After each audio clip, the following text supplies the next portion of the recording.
दशकं 53 धेनुकासुरवध। अतीत्य बाल्यं जगतां पते त्वम् उपेत्य पौगण्डवयो मनोज्ञम् उपेक्ष्य वत्सावनमुत्सवेन प्रावर्तथा गोगणपालनाय।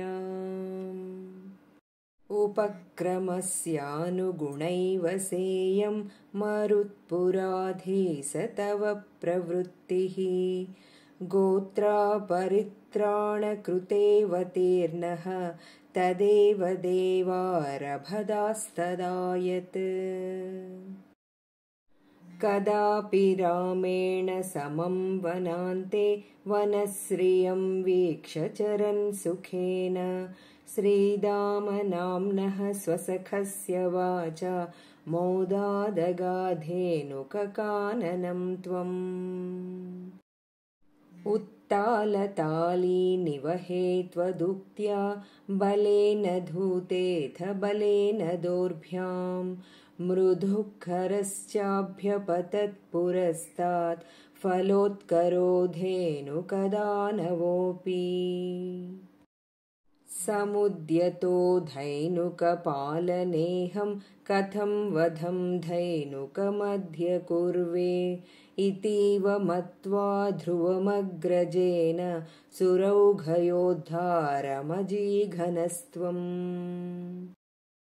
तदीयभृत्यानपि जम्बुकत्वेनोपागतानग्रजसंयुतस्त्वं जम्बूफलानीव तदा निरस्तः तालेषु खेलन् भगवन्निरास्तः। विनिघ्नति त्वय्यथ जम्बुकौघं सनामकत्वाद्वरुणस्तदानीं भयाकुलो जम्बुकनामधेयं श्रुतिप्रसिद्धं व्यथितेति मन्ये।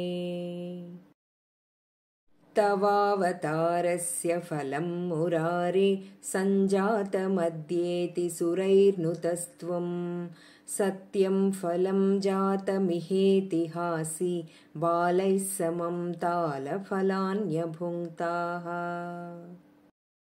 मधुद्रवसृन्ति बृहन्ति तानि फलानि मेदो भरभृन्ति भुक्त्वा तृप्तैश्च दृप्तैर्भवनं फलौघं वहद्भिरागाः खलु बालकैस्त्वम्।